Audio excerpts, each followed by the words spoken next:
waan salaam dhamaan nabad hadii la jirto dhamaantiin waxaan ahay magacaygu waa Aamina Maxamed waxaan deganahay Holland waxaan ahay Somali Christian waxaan rabbiga rumaystay 2010 waxaan helay nabad jacayl deganaan waxaan sidaan ku qaatay masiixiyadu waa sheeko dheer laakiin haddaan wax yar ka soo qaato markii ugu horeysay Somali Christian arko waxaan ku arkay Baltok qol baan ugu galay aad baan uga helay sheekooyinkooda iyo wacdigooda iyo nabadooda iyo farxadooda waxaan isku dayay inaan raadiyo ninka la yiraahdo Jesus inkastoo asigii soo helay haddana markii aan helay kitaabka quduuska iyo soo dirtay shaaniga aad baan qalbigaygu isku bedelay waxaan ogaaday runtii ay sinsiirta waa jidka iyo runta iyo nolosha jidka lama jirto Ilaahay loogu tago ama jannada lagu tago dad badan oo lacag baa qaadatiin laakiin kitaabka quduuska naftigiisa wuxuu ku leeyahay Ilaahay iyo lacag looma wada adeegi karo marka lacag iyo adduunyo wax ka wanaagsan baan helnaa oo ah jacayl iyo nabad iyo qaboobi runtii Soomaaliyeed Ilaahay waxaan ugu tagi karnaa oo boqortooyadiisa ku tagi karnaa waa Ciise Masiix oo rumaysana saraakiiciisa qof walba rumaystay inuu rabbiga dhimashada ka sarakacay uu saraakici doona marka waxaan idinku baaqayaa inaad raadisiin Ciise baratiin kitaabka akhrisin yani lagaga sheekeen laakiin adinku akhriya oo adinka barta Ciise waa idin jecelahay Soomaaliya oo dhan meel bay joogaan waxaan rabbiga ka rajeynayaa inaad runta iyo nolosha iyo jidka aad heshaan oo ah Rabbi Ciise Masiix hore dhamaantiin baan salaamayaa inta adduunka iga maqlayso oo dhan salaan kadibna waxaan rabaa inaan ii sheego nolosheedii hore intaan masiixiyada qaadan ka hor saan u noolaa waxaan ahaan jiray qof baqdin ku nool oo hadii habeen ooyeysa oo rajo beeshay oo wax allay ku ooyeyso aan garanin oo waagi baryaaba ay murugaysan tahay balse barigii dambe aan masiix qaatay waxaan ogaaday inuu Ilaahay u jeeday ii abuuray waxaan helay Ciise Masiix wuxuu siiyay nolol cusub oo la yaab leh haddaan maanta bilaaban dhameyn karinin wuxuu siiyay raxmad qalbigu ii qaboojiyay maanta Ilaahay wuxuu ii doortay nabiyad nabiguna nabi aamusan maaha wuxuu igu amray inaan qurumaha oo dhan warka wanaagsan gaarsiiyo marka Ilaahay waan ugu mahadinayaa hadii habeen waan ugu mahadinayaa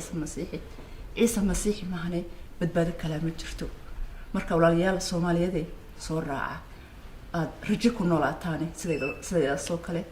marka wad mahadsantiin على فايزة بيت أحمد waxaan deganahay wadanka Mareykanka waxaan raali ka ahay halkan inaan marqaati uga furo masiixa waa badbaadiyahayga aad baan ugu farxay sababtaas baan doonayaa inaan la qaybsado jacayl aan walaalahayga Soomaaliyeed aan u qabo iyo faamiladayda iyo wadankayga sababtoo ah masiixa ayaa wuxuu yiri u marqaati fura quruumaha aqeeda ahaana way faraysaa jacayl aan walaalahayga Soomaaliyeed aan u qabano way u kaliftay markaan weynaaday aan soo baxay waxaan imaaday wadanka Holland aan deganaa muddo kadib waxaan igu adkaatay nolosha muslimnimada ku noolaanshaheeda sababtoo ah markasta oon dhamco inaan tukado ama aan doonayo inaan kitaabka Qur'aanka u dhawaado ama aan walaalahayga islaamka sidii u noolaayeen oo kale u noolaado way igu adkayd sababtoo ah ruuxayga ma ogoleen magacayga waxa waay Faadumo waxaan ku dhashay Soomaaliya gabar Soomaali baan ahay maanta halkan waxaan ka qiranayaa inaan masiixiyad ahay oo si xornimo ah iyo aan cabsi ku jirin in halkan aan ka qirto aan yiraahdo waxaan ahay gabar Soomaali ah oo masiixiyad ah. marka waxaan maleynayaa waxaan doonayaa inaan idin macneeyo sababta ciise masiix u noqday anigoo muslim ah oo sida dadka badanka maalin walba ina weydiiyaan adigoo hooyada iyo aabbaha muslim ahaa oo muslim aad ku dhalatay haddana aad masiixi sidee baad ku noqotay. marka waa run waan idin macneynayaa sababtu horta masiixa aniga ma dooranin, asagaa isoo doortay. aniga weligeyba diinteyda islaamka ayaan haystay oo ku dhaqmi jiray, laakiin ciise masiixa isagaan isoo doortay. sida oo igu soo doortay siduu igu yimidna waxay ahayd mar ayaa jirtay dhibaatooyin yar intaan maray. dhibaatooyinkaasna oo weydiiyey ilaahay, waayo diinta muslimka aniga waxaan ku bartay in ilaahay wax waliba xagga ilaahay ka yimaadeen, wax fiican iyo wax xunba, ama xataa dad gaajoonaya, dad dherigsan, dad qof walba oo la oranayo eega qofkaasi u gaajoonaysa ilaahay baa saa ka dhigay, eega qofkani way bogtaa ilaahay baa saas jiradaa siiyey, eega qofkani gabadhan suuqay ku jirtaa baleeg ilaahay baa sidaa ka dhigay. marka ra'yigaas ayaan ka haystay diinteeda islaamka oo wax walba inay ka yimaadeen maxaan dhahaa ilaahay. xataa dadka markuu isdagaalayo ama dagaalyadan tirada badan oo meel walbo laisku dilayo in ilaahay xaggiisa ay ka timiday. marka sidaa daraaddeed dhibaatadaas ay soo gaartay ayaan weydiiyey ilaahay, ayaan iri waa maxay dhibaatadan maxaad noogu aqbashay ood noogu sameynaysaa ilaahayow. markaan dukasho oo hadda qaasa aan dukanayay ama salaadaan u fadhiyana ma aynan ahayn, maskaxdeydii inbay kusoo dhacday maalintaas anigoo gurigeyga iska joogo,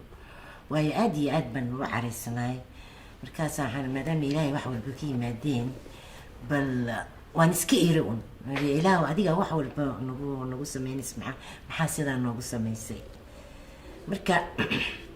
riyo iigu yimiday habeenkii uu yiri, qof baa ila hadlay, cod baa ila hadlay oo dhahayo waxani ood maaragtay dagaalkan iyo rabashkan oo dhexdiin maaragtay ama dhibaatooyinka kusoo gaaray ma ahan ilaahay xaggiisa, laakiin waa shaydaan. marka uu ikala tusiyey halkaa eeg buu yiri, waayo 2 boqortooye baa jirta buu yiri, eeg boqortooyadaas eeg, boqortooyada wax xun baa kasoo daatay aanan la arki karaynin. markaas marka dhulka saa uga soo daadinay waan baxsaday, waan intaan qayliyey. markaas qofkii i weydiiyey maxaad ka aragtay, aad bay u farxan tahay baan yiri, waan cabsooday. marka boqortooyadan kalena eega buu yiri, halkan soo mar. marka meesha aan eegayey waxay ahayday waddo waasaca oo weyn oo qurux badan. markaas halkaa ku soco ee carar, iminka carar, laakiin dib ha u eegin meeshii aad kasoo tagtay. meeshaan kasoo tegayna waxay ahayday waa meeshii waxa foosh xun kasoo daadinayeen, dib ha u eegin buu yiri, horay u orod. markaabaan orday. markaabaan fariistay, waan nastay. markaan nastay ayaa waxaan arkay, subaxdii baan soo toosay. marka waxay yihiin waan garan waayey, waayo weligii riicaynkaas oo kale ah oo weli haddana loo maleey oo iila ekaaday wax riyali ah oo run ah, laakiin waan iska haystay niideyda kaligay. waxaan dhahay waxani waa maxay, ilaa markii dambena codkaas anigoo soo jeedo oonan hurdaynin oo dib igugu soo noqday oo leeyahay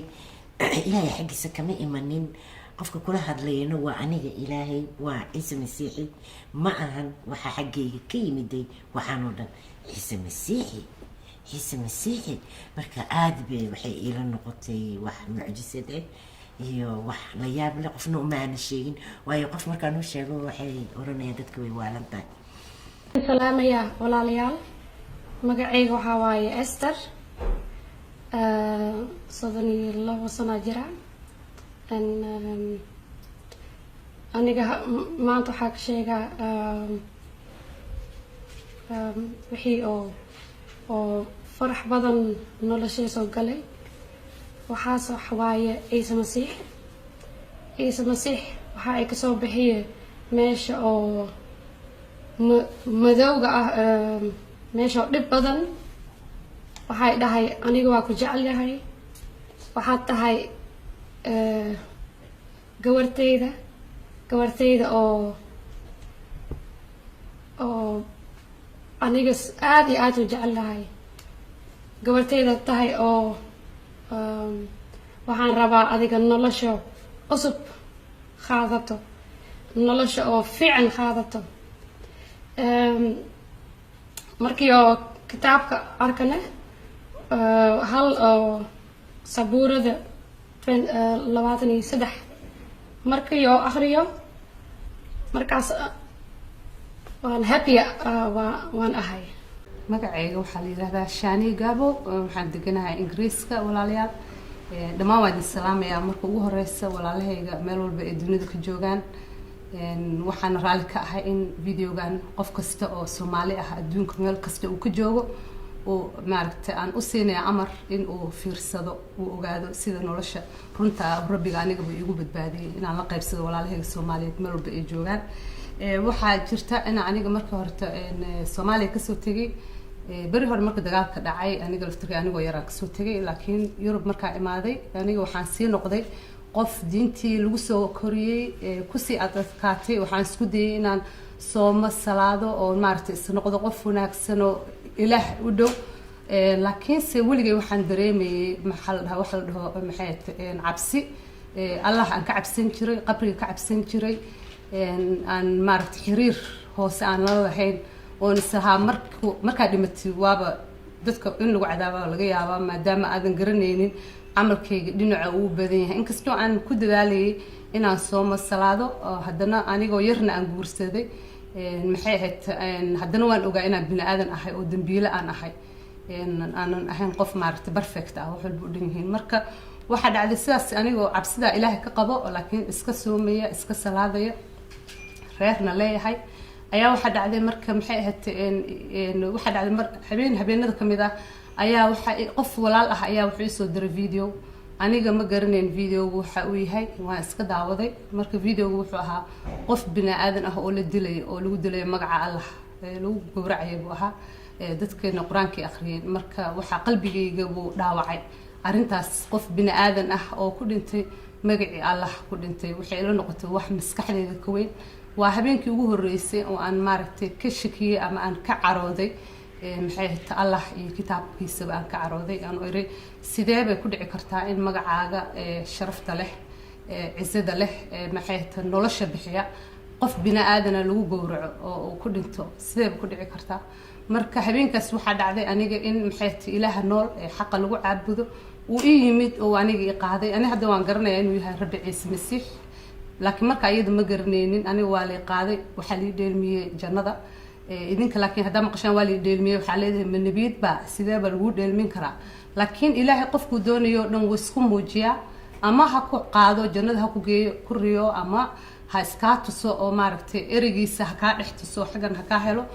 waxaa jirta in marka rabbiga ii tusay jannada meesha quruxda badan uu yiri xagan waa jidka iyo runta iyo nolosha maxay tahay kitaabka quduuska erey ku yaalo badan oo aniga weligay akrinin kitaabka bible-kan weligay ma akrinin saamar hore u sheegay quraanka baan akhrisan jiray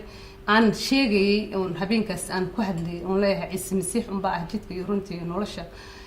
meesha quruxda badan uu nageeyay markaas wuxuu leeyahay ilaahay ugu yiri maxay tahay magaca Rabbi Ciise Masiix isagoo isku kay tusay ayuu wuxuu yiri jidkii waa kana xagana waa meesha aan kugu talagalay laakiin meel fog oo mugdi ah ayaa la tusay marka waxa lagu yiri familkaaga xaga buu joogaa marka iftiinka waa agteeda buu yiri markaas waxaan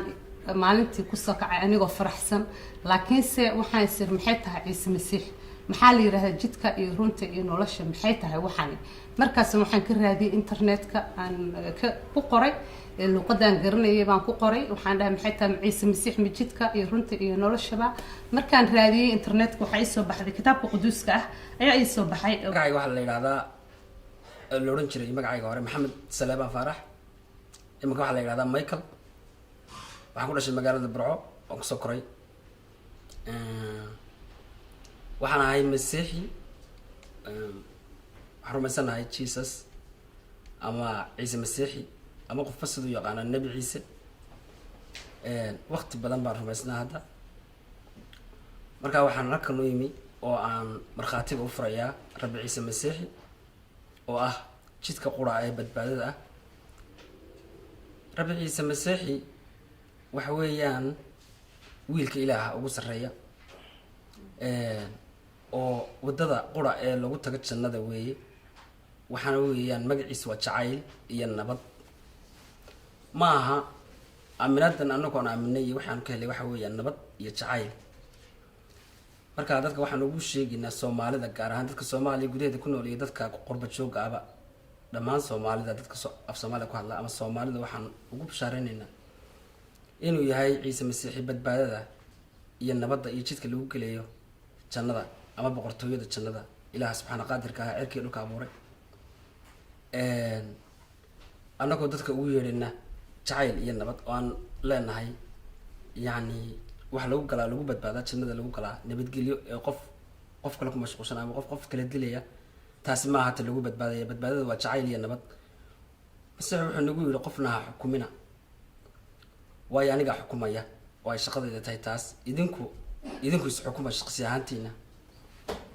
qof walba isagu ha is xukumo qofna ha xukumina